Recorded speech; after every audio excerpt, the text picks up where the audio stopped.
20 years of searching, 20 years of wondering why her father never came back.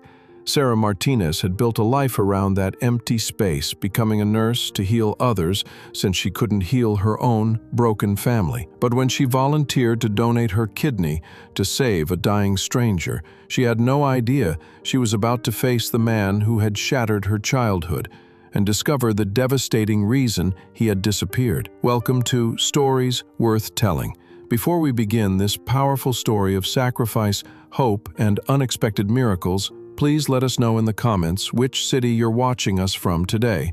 And if you believe stories like these deserve to be remembered, hit that subscribe button and help us ensure they're never forgotten. The fluorescent lights of St. Mary's Hospital hummed overhead as Sarah Martinez walked through the corridors she'd called home for the past 3 years. At 23, she was one of the youngest nurses on the transplant unit, but her colleagues had learned to trust her instincts and respect her dedication. What they didn't know was that every patient she helped, every life she fought to save, was her way of trying to make sense of the abandonment that had defined her childhood. Sarah's shift was ending when Dr. Patricia Chen, the head of the transplant department, approached her with an unusual expression, part hope, part concern. "Sarah, I need to ask you something, and I want you to think carefully before you answer," Dr. Chen said, her voice carrying the weight of experience that came from years of difficult conversations. "We have a patient in critical condition, stage 5 kidney failure. He's been on the transplant list for 18 months, but his blood type and tissue compatibility make finding a donor extremely challenging." Sarah paused in organizing her charts, giving Dr. Chen her full attention. She'd seen countless patients waiting for organs, watched families pray for miracles that sometimes never came. "What's his prognosis without a transplant?" "Weeks, maybe a month if we're lucky," Dr. Chen replied gravely. "His dialysis isn't working effectively anymore, and his body is starting to shut down. But Sarah, there's something else. We ran some preliminary compatibility tests with staff members who volunteered for screening, and your results came back." Sarah felt her heart skip. She'd volunteered for the donor registry when she started working at the hospital, like many medical professionals did, but she'd never expected to be called upon. "Am I a match?" Dr. Chen nodded slowly. "Not just a match, a perfect match. The compatibility is so precise it's almost unusual. In 20 years of doing this, I've rarely seen such complete biological compatibility between unrelated individuals." The words hung in the air between them. Sarah had always known this was a possibility when she'd signed up for the donor registry. But knowing and facing the reality were completely different things. Donating a kidney meant major surgery, weeks of recovery, and accepting the risk that came with any operation. But more than that, it meant she could save someone's life. "Can you tell me about him?" Sarah asked quietly. Dr. Chen hesitated. "Patient confidentiality limits what I can share. But I can tell you he's 58 years old, and according to his medical history, he spent most of his adult life struggling with a genetic kidney condition that finally caught up with him. He has no family listed as emergency contacts, no visitors. He's facing this alone." Something in those words hit Sarah harder than she expected. No family, no visitors, facing death alone. It was a kind of abandonment she understood all too well, even if the circumstances were different. "I'll do it," Sarah said, the words coming out before she'd fully processed the decision. "I want to donate my kidney." Dr. Chen studied her face carefully. "Sarah, I need you to understand what this means. This isn't a decision you make lightly. The surgery has risks, the recovery is significant, and you'll be living with one kidney for the rest of your life. Take some time to think about it. Talk to your family." Sarah almost laughed at that suggestion, but caught herself. Family, the word that had been a source of pain for so long. "I don't have much family to consult with, it's just me and my mom, and she raised me to help people when I can." That was true, though it wasn't the whole story. Sarah's mother, Maria Martinez, had indeed raised her with strong values about helping others. But that upbringing had been shaped by absence as much as presence. The absence of Sarah's father, who had left when Sarah was 3 years old. Disappearing from their lives so completely that sometimes Sarah wondered if she'd imagined having a father at all. "I want to do this," Sarah repeated, her voice stronger now. "When can we schedule the surgery?" 3 days later, after extensive medical and psychological evaluations, Sarah found herself in pre-operative preparations. The surgery was scheduled for the following morning, and she'd spent the evening saying goodbye to her kidney, a ritual that felt both silly and profound. Her mother had driven up from their hometown to be with her, and Maria Martinez sat beside Sarah's hospital bed with the same worried expression she'd worn throughout Sarah's childhood whenever her daughter took on too much responsibility. "Mija, are you sure about this?" Maria asked for what felt like the 100th time. "It's beautiful that you want to help, but you're so young.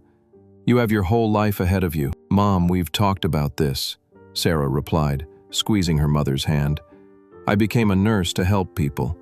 This is just a more direct way of doing that." Maria was quiet for a moment, then spoke in the careful tone she used when approaching difficult subjects. "You know, your father would be proud of you, even though he's not here to see it." Sarah's jaw tightened slightly. Her father was a subject they rarely discussed, and when they did, it was always in these vague, wistful terms that left more questions than answers. "Mom, you don't have to say that. I'm not doing this for him." "I know you're not," Maria said softly. "But I think about him sometimes. Wonder what he would think of the woman you've become. The choices you make to help others. If he cared what kind of person I became, he wouldn't have left," Sarah replied, the old hurt creeping into her voice despite her efforts to keep it neutral. Maria looked down at her hands. "Sarah, you know it's not that simple. Your father, he had his reasons for leaving. They weren't good reasons, but they were his reasons." "What reasons?" Sarah asked, the question that had haunted her for 2 decades. "You've never told me why he left, just that he did." "Some stories are too painful to tell," Maria whispered, "and some secrets aren't mine to share." Before Sarah could press further, Dr. Chen knocked on the door and entered with Sarah's preoperative instructions. The conversation about her father was tabled once again, buried under the immediate concerns of surgery and recovery.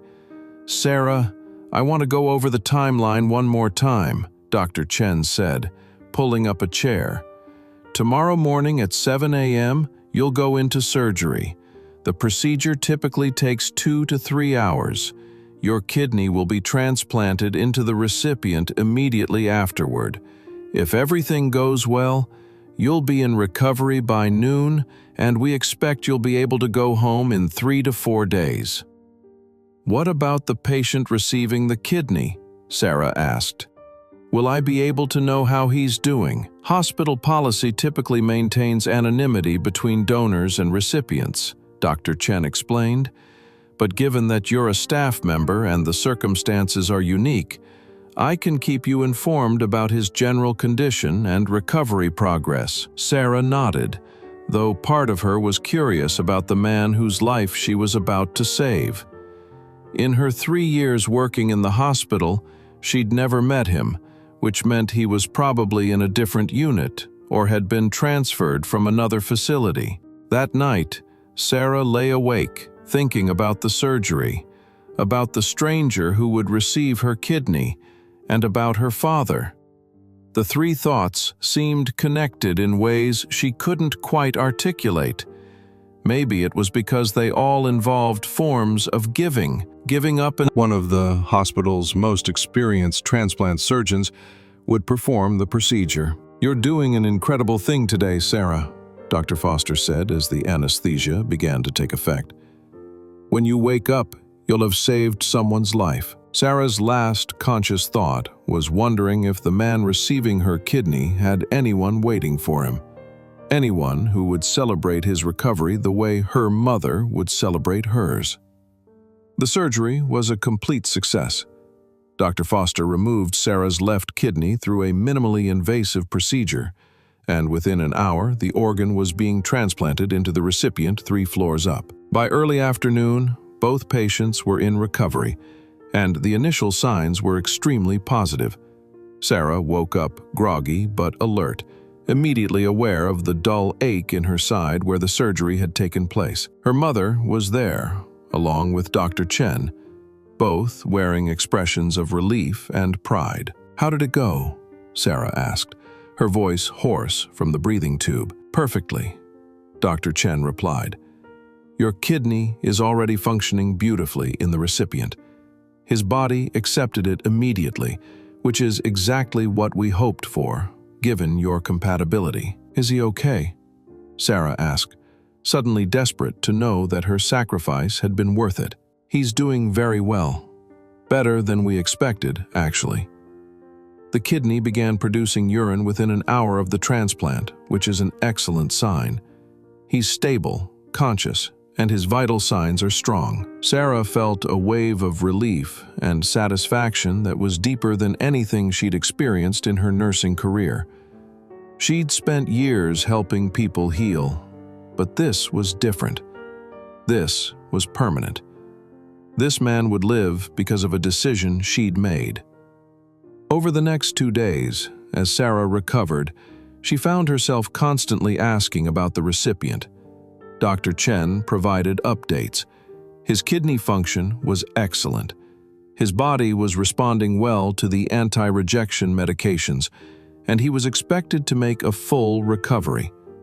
On Sarah's 3rd day in the hospital, as she was preparing for discharge, Dr. Chen approached her with an unusual expression. "Sarah, I have a request from the patient who received your kidney," she said carefully.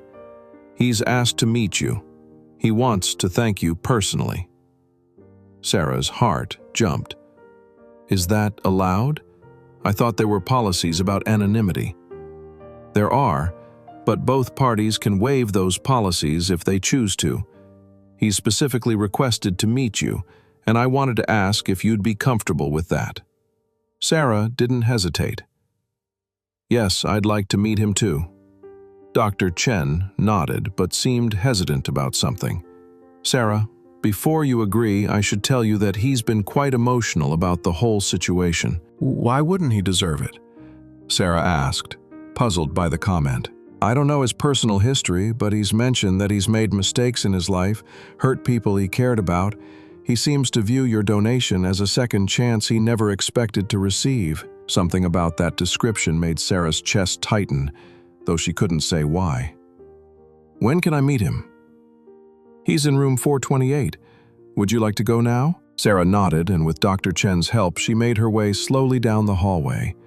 Her surgical site was still tender, and she moved carefully, but she was determined to meet the man whose life was now connected to hers in the most literal way possible.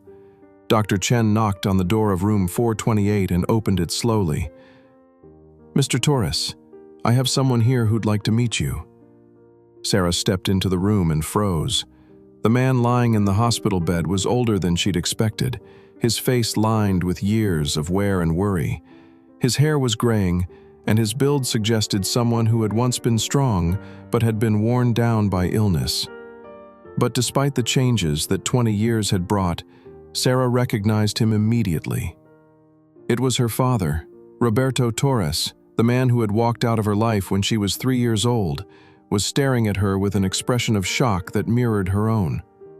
"Sarah?" he whispered, his voice broken and disbelieving. The room spun around her. Sarah gripped the doorframe for support, her mind struggling to process what she was seeing. The father who had abandoned her, whose absence had shaped every relationship she'd ever had, whose disappearance had driven her to spend her life trying to heal others. He was the stranger she had saved. "You," she managed to say, the word coming out like an accusation. Roberto's eyes filled with tears. "You saved my life," he said quietly. "You gave me your kidney, and you didn't even know it was me." Dr. Chen looked between them, clearly sensing the tension but not understanding its source. "Do you two know each other?" Sarah couldn't speak. 20 years of anger, hurt, and unanswered questions came rushing back all at once. She'd spent her entire adult life building walls around the pain of his abandonment, and now he was here, alive because of her sacrifice. "He's my father," Sarah said finally, the words feeling foreign in her mouth. "The one who left when I was 3 and never came back." Dr. Chen's face went pale as she realized the magnitude of what had happened. "Oh my God, the compatibility. This explains everything. You're biologically related. That's why you were such a perfect match." Roberto struggled to sit up straighter in his bed, wincing from his own surgical pain. "Sarah, I know you must hate me. I know what I did was unforgivable. But please, let me explain." "Explain?" Sarah's voice was sharp with 2 decades of suppressed pain. "Explain what? How you walked away from your wife and daughter and never looked back. How you missed birthdays, graduations, every important moment of my life. How you let me grow up thinking I wasn't worth staying for." "It wasn't like that," Roberto said, tears streaming down his face. "I wanted to stay. God, how I wanted to stay. But I was sick, Sarah. I've been sick for 20 years. Sarah stared at him, confusion mixing with anger. "Sick, how?" "Kidney disease," he said quietly. "It's genetic. It runs in my family. My father died from it, and my brother too. When I was diagnosed, when the doctors told me I had maybe 5 years to live, I couldn't bear the thought of putting you and your mother through watching me die slowly." The revelation hit Sarah like a physical blow. "So you just left. You decided for us that we'd rather have you gone than sick." "I was young and scared and stupid," Roberto admitted. "I thought if I disappeared, you could remember me as healthy and strong, instead of watching me waste away. I thought it would be easier for you to hate me for leaving than to love me and lose me to death." Sarah felt the walls she'd built around her heart beginning to crack. "But you didn't die. You lived 20 years without us." "I lived 20 years of hell," Roberto said, his voice breaking. "Every day wondering how you were, if you were happy, if you'd forgiven me. I watched you from a distance sometimes, saw you graduate high school, followed your nursing career online. I was so proud of you, but I'd given up my right to tell you that." "You could have come back," Sarah whispered. "When you didn't die in 5 years, you could have come back and explained. By then, the damage was done. You'd built a life without me. You were strong and successful and amazing, and I was just the father who'd abandoned you. What right did I have to disrupt your life again?"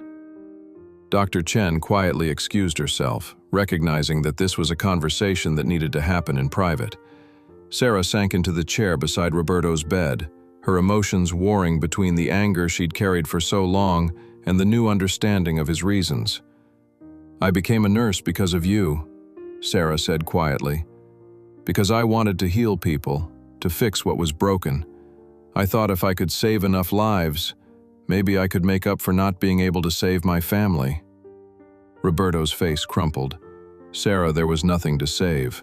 I made the choice to leave. It was my cowardice, not your failure." They sat in silence for several minutes, both processing the enormity of the situation. Finally, Sarah spoke. "The kidney I gave you.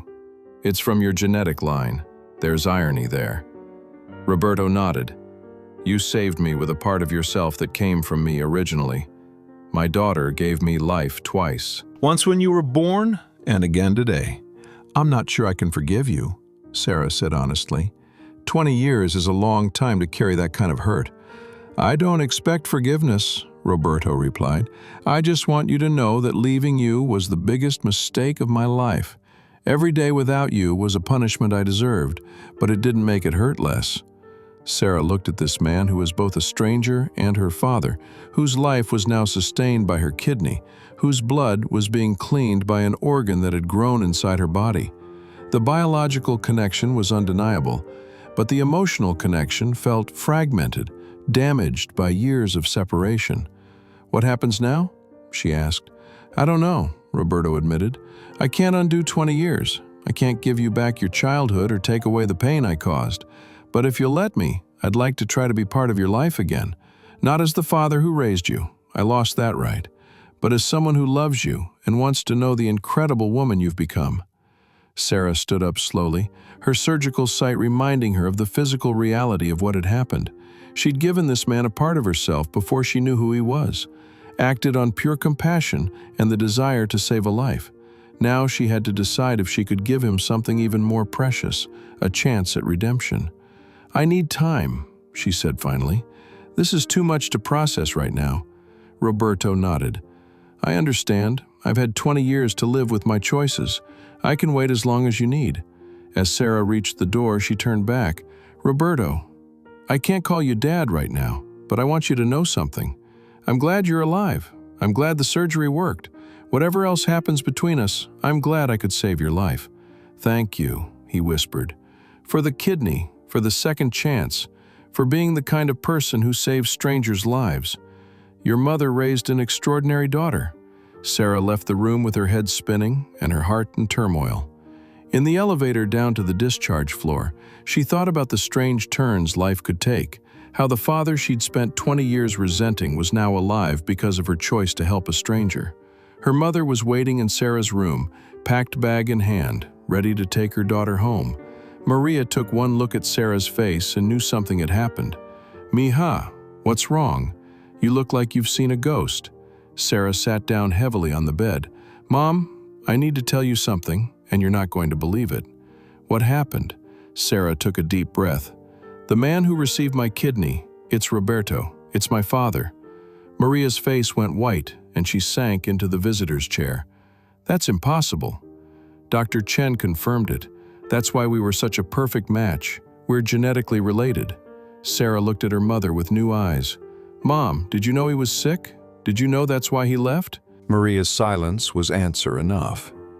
"You knew," Sarah said, understanding dawning. "You've known all these years why he left, and you never told me." "He made me promise," Maria whispered. "He said if you knew he was dying, you'd want to help him, and he couldn't bear to put that burden on a child. He thought it was better for you to think he didn't want to stay than to know he was trying to protect you from watching him die." Sarah felt her worldview shifting again. "But he didn't die. He lived 20 years. He was supposed to die," Maria said, tears in her eyes. "The doctors gave him 5 years, at most, but he was always stubborn, your father, too stubborn to die on schedule. Why didn't you tell me when I got older, when I could have handled the truth?"